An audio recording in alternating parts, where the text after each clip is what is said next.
It was the most exclusive party in Manhattan, in the ballroom of the Plaza Hotel, when Luna Martinez entered wearing her blue mechanic's overalls still stained with grease. 12 years old, hair tied in a messy ponytail, worn sneakers squeaking on the marble as all the guests in tuxedos and evening gowns turned to stare at her with disgust. Her father Miguel, the mechanic who fixed luxury cars for the wealthy, had brought her thinking she deserved to see how the other half lived. But when Luna approached the grand piano that dominated the center of the room, the cruel laughter began. "Look at the little ragamuffin," whispered the elegant ladies. "Someone call security," snickered the children dressed like miniature adults. What no one knew was that Luna had a secret hidden in her grease-stained fingers, a musical talent so extraordinary that in 10 minutes she would silence every person in that room, forever changing the destiny of a poor family and revealing the cruelest truth about human nature. Miguel Martinez worked in the humblest garage in Queens, amid the deafening noise of New York traffic and the persistent smell of gasoline and motor oil. His hands, permanently stained with black grease, repaired luxury cars every day that belonged to a world he could only imagine. Ferraris, Lamborghinis, Maseratis passed through his shop like colored meteors in a gray sky of metal and concrete. His daughter Luna was 12 years old and had the most intelligent eyes he'd ever seen. Despite growing up in a small apartment above the garage where silence didn't exist and the air always smelled of fuel, the girl had developed an uncontainable passion for music. She had taught herself to play piano on an old electronic keyboard that Miguel had found at a yard sale. Every evening, when the garage closed and New York slowed its frantic pace, Luna would sit in front of those yellowed keys and play melodies that seemed to come from another world. Mozart, Chopin, Debussy came to life under her small, grease-stained fingers, transforming that garage into an imaginary concert hall.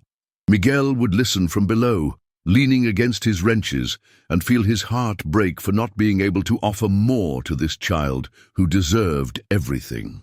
Destiny knocked on their door one Tuesday afternoon in November when Dr. Richard Santini brought his Bentley for its annual service. He was one of New York's most famous cardiologists, an elegant and distant man who treated Miguel with the cold courtesy reserved for necessary but invisible services. While waiting for the car to be ready, he heard the notes of a Chopin nocturne filtering from the stairs leading to the apartment. He stopped incredulous. That performance was technically perfect, but above all rich with an emotionality he had rarely heard even in professional concerts. When he discovered it was Luna playing, a girl who had taught herself by watching videos on the internet, he was stunned by her natural mastery.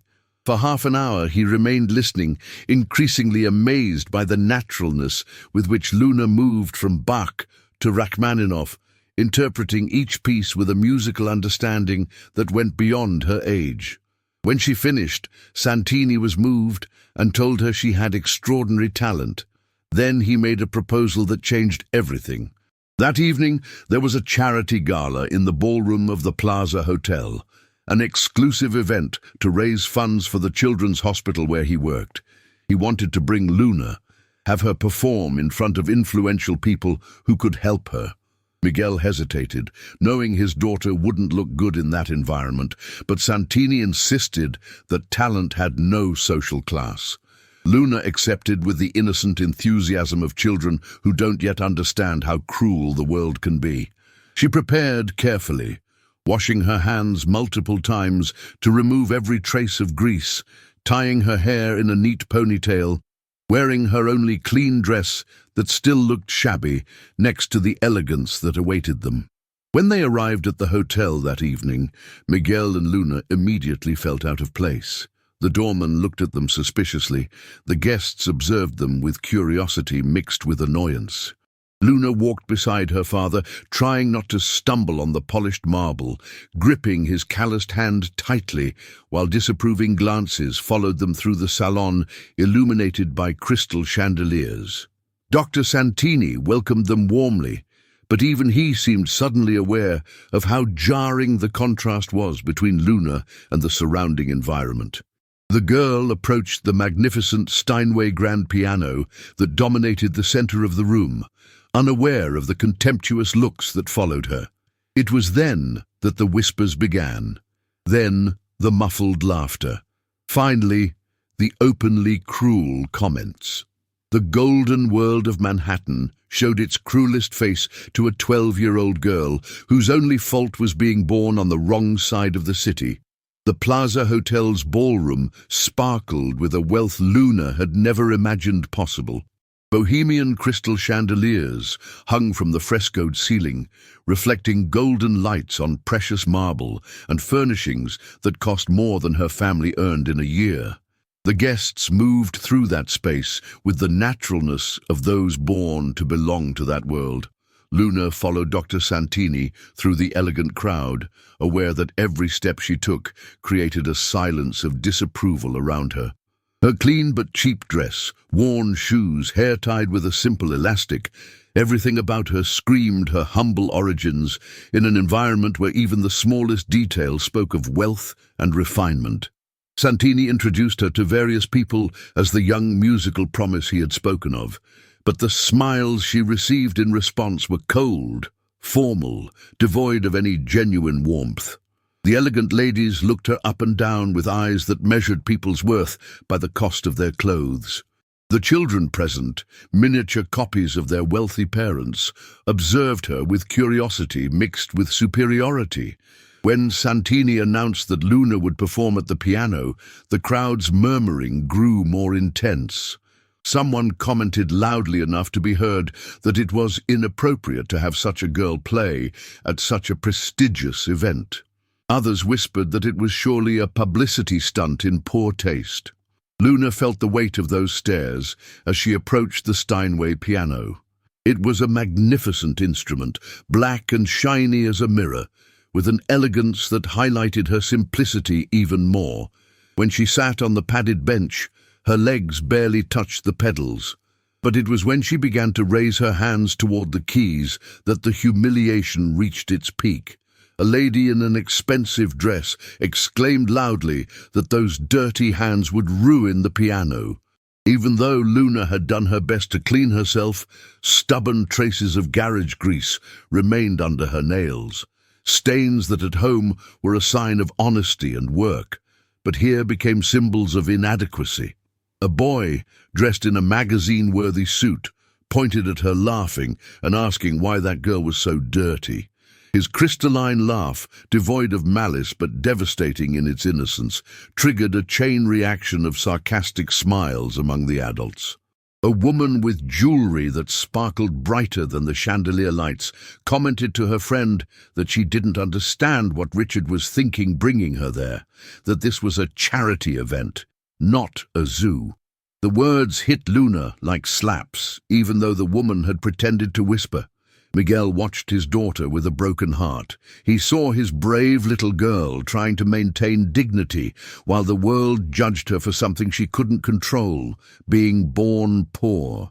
Luna remained seated at the piano, her hands suspended over the keys, while around her the storm of cruel comments continued.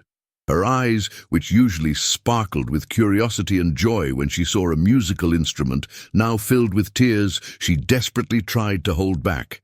It was in that moment of painful silence, with all eyes on her waiting for her to leave, that Luna made the most courageous decision of her young life. Instead of getting up and running away, as everyone expected, she gently placed her fingers on the keys and began to play. The first notes of Chopin's Nocturne in E-flat major filled the ballroom, soft and melancholic, charged with a sadness that seemed to arise from the girl's very heart. In that moment, every whisper died, every laugh stopped, every contemptuous look transformed into incredulous wonder. The first chord of Chopin's Nocturne spread through the ballroom, with a purity that instantly silenced every conversation. Luna's fingers moved across the keys with grace, completely transforming the atmosphere of the room. The melody wasn't just technically perfect, it was infused with such deep emotion that it reached directly into the soul of every person present. The guests who had mocked her just minutes before now watched her with growing incredulity. How was it possible that such sublime music emerged from those small, grease-stained hands? The lady who had contemptuously commented on her dirty hands now stared at her, hypnotized. The boy who had laughed at her appearance was silent, completely absorbed by the magic of the piano. Luna closed her eyes, losing herself completely in the music. The humiliations, judgments, class differences no longer existed. There was only her and Chopin, a silent dialogue between a child's soul and the immortal composer who had known how to transform pain into beauty. When the last chord dissolved into the air, the silence was total. No one dared move, as if they feared breaking the spell. Luna reopened her eyes and for the first time saw expressions of respect on the faces surrounding her. She didn't stop there. With fluid movement, she began Chopin's Fantaisie Impromptu, a piece of extreme difficulty that many adult pianists avoided. Her fingers danced, creating cascades of notes in a crescendo of pure virtuosity. When she finished, the applause spread until it became a thunderous standing ovation. The same people who had humiliated her now stood to honor her. Luna made a small bow, and for the first time smiled truly. She was no longer the poor girl out of place. She had become the little pianist who had conquered Manhattan. While the applause continued, an elegant figure made her way through the crowd. Madame Dubois, director of Juilliard, a legend of American classical music. Madame Elise Dubois was a legend in the American musical world. Director of the Juilliard School for 20 years, she had trained some of the most famous pianists on the international scene. Enjoying the story? Give it a little like and don't forget to subscribe. Now then, let's carry on. She approached Luna while the audience respectfully stepped aside, all aware of her reputation as an uncompromising perfectionist. When she asked Luna how many years she had studied piano, the girl replied timidly that she had never really studied, that she had learned on her own by watching videos on the internet. The answer provoked a murmur of disbelief. How was it possible that someone without formal training could play at that level? Madame Dubois nodded, studying every detail of the girl. She had heard of natural talents, but seeing such musical purity in a self-taught child moved her deeply. When she asked if she knew who Chopin was, Luna enthusiastically explained that he was her favorite composer, that when she played his pieces, she felt as if he spoke to her through the notes. What she said next changed everything. Madame Dubois offered Luna a full scholarship to Juilliard, including private lessons with the best teachers and a path that could lead her to the world's most important stages. Miguel listened incredulously. He had always known that Juilliard was unreachable for their family. Now that possibility materialized like a miracle. The offer also included a performance at Carnegie Hall during the Christmas benefit concert, which would be televised. The guests who had initially mocked Luna now surrounded her with respect, some asking for autographs. It was incredible how the world changed when it recognized a person's worth. Miguel gripped his daughter's hand tightly, incredulous at the turn their life had taken. From tomorrow, everything would be different. Luna would no longer be just the mechanic's daughter, but the young pianist who had conquered Manhattan.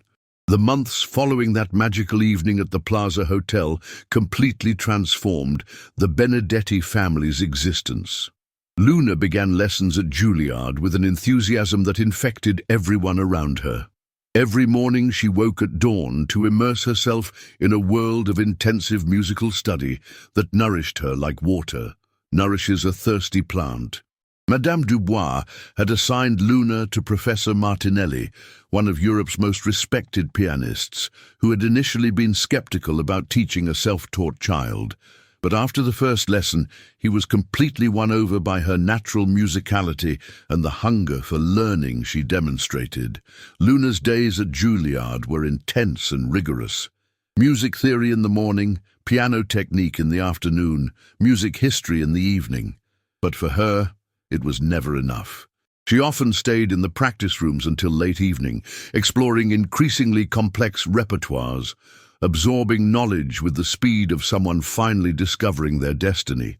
Miguel observed his daughter's transformation with pride mixed with nostalgia. His little girl was growing and maturing at a speed that sometimes frightened him. Luna now spoke competently about composers he had never heard of, discussed musical interpretations with a depth that amazed him. But the real test of Luna's talent came when Madame Dubois decided she was ready for the Carnegie Hall performance. It was an opportunity that many professional pianists dream of their entire lives, and Luna would have it at just 13 years old. The Christmas benefit concert would be broadcast live on television with an audience of millions of viewers. The preparations were intense. Luna had to learn an ambitious program that included Chopin, Rachmaninoff, and Debussy. Hours and hours of rehearsals, perfecting every single note, searching for the most authentic interpretation.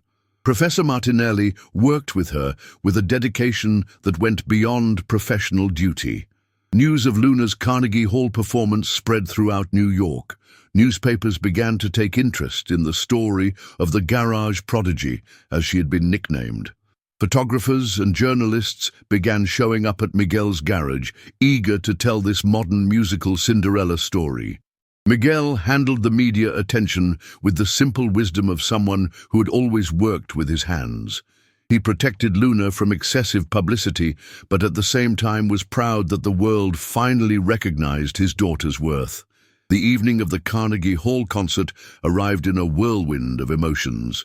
Luna, now dressed in an elegant concert gown that Madame Dubois had specially made for her, watched the world's most famous concert hall fill with audience. In the boxes, she recognized some of the faces that had mocked her that evening at the hotel, now present to honor her. When she took the Carnegie Hall stage, Luna felt the weight of that legendary place's history. She sat at the Steinway piano and began her program. Her interpretation of Chopin's Nocturne in E-flat major was of an artistic maturity that left the audience breathless. But it was in the most difficult moments, in Rachmaninoff's Concerto No. 2, that Luna truly demonstrated her musical growth. When the last chord resonated in Carnegie Hall's silence, the applause that followed was thunderous. The audience rose to their feet, giving her a 10-minute ovation. Miguel, sitting in the audience with tears in his eyes, watched his daughter greeting the Carnegie Hall audience and thought about how far they had come from that humiliating evening at the hotel. 5 years after that first Carnegie Hall performance, Luna Martinez had become one of the most promising pianists of her generation. At 18, she had already played in Europe's most prestigious concert halls, recorded her first album with an international record label, and most importantly, had maintained that musical purity and humility that had made her special from the beginning. Success hadn't changed her relationship with her father. Miguel continued to run his garage, now with the help of 2 employees who allowed him more free time to follow Luna's career. The apartment above the garage had been renovated and now housed a grand piano where Luna returned to play whenever she needed to find her roots. Luna's true satisfaction came not just from personal success, but from the project she had started with her father, the Luna Martinez Foundation for Disadvantaged Young Musicians. With proceeds from her concerts, she had created scholarships for poor children who showed musical talent, offering them the same opportunities she had received. Every month, in the garage transformed into a rehearsal room, Luna held free lessons for neighborhood children. She saw herself at 12 years old in each of them and committed to proving that talent has no social class, that music can be the bridge connecting seemingly irreconcilable worlds. The most emotional moment for Luna came when she received an invitation to play at the Vienna New Year's concert, the world's most prestigious musical event. It was the definitive recognition of her talent, acceptance into the pantheon of great classical music interpreters. On the evening of the concert, broadcast worldwide to over 50 nations, Luna wore an elegant but simple dress, without luxury excesses.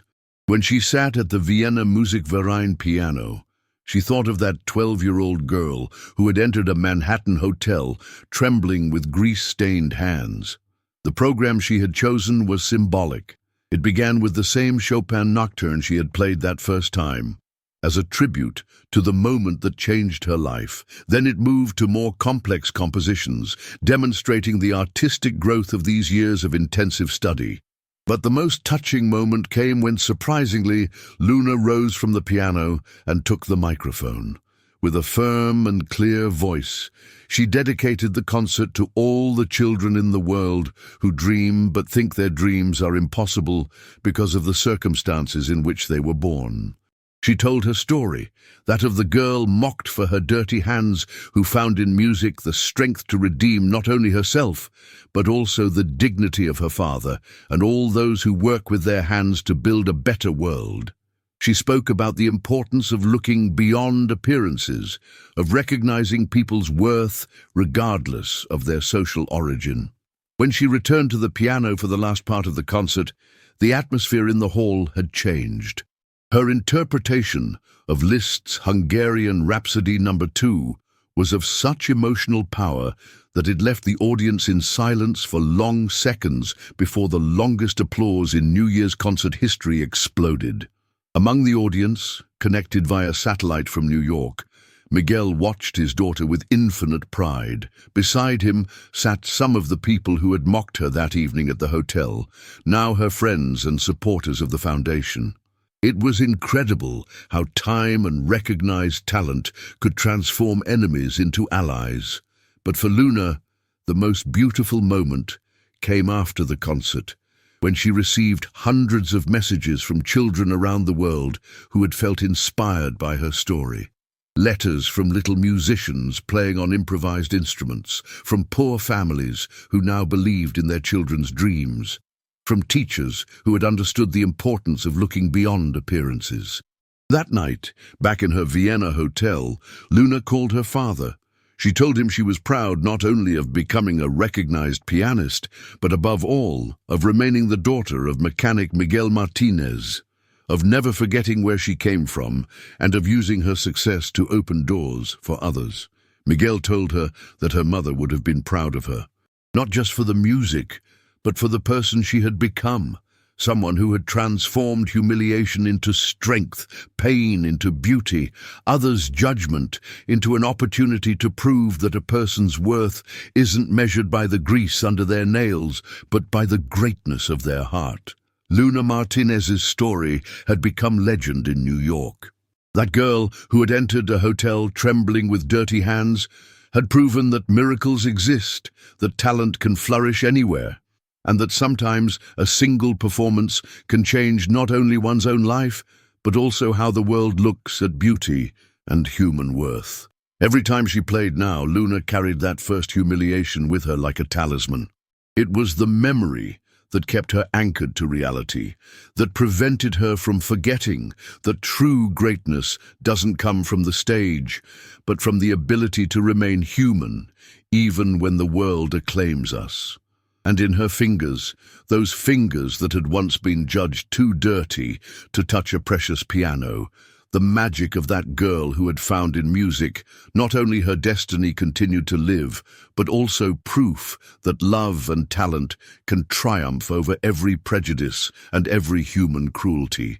Like if you believe talent knows no social class, comment which moment of the story moved you most. Share to inspire those with dreams that seem impossible. Subscribe for more stories of redemption and hidden talents. Sometimes the dirtiest hands create the purest music. Sometimes those who are mocked become those who are acclaimed. And sometimes it takes just one performance to prove that greatness needs no pedigree.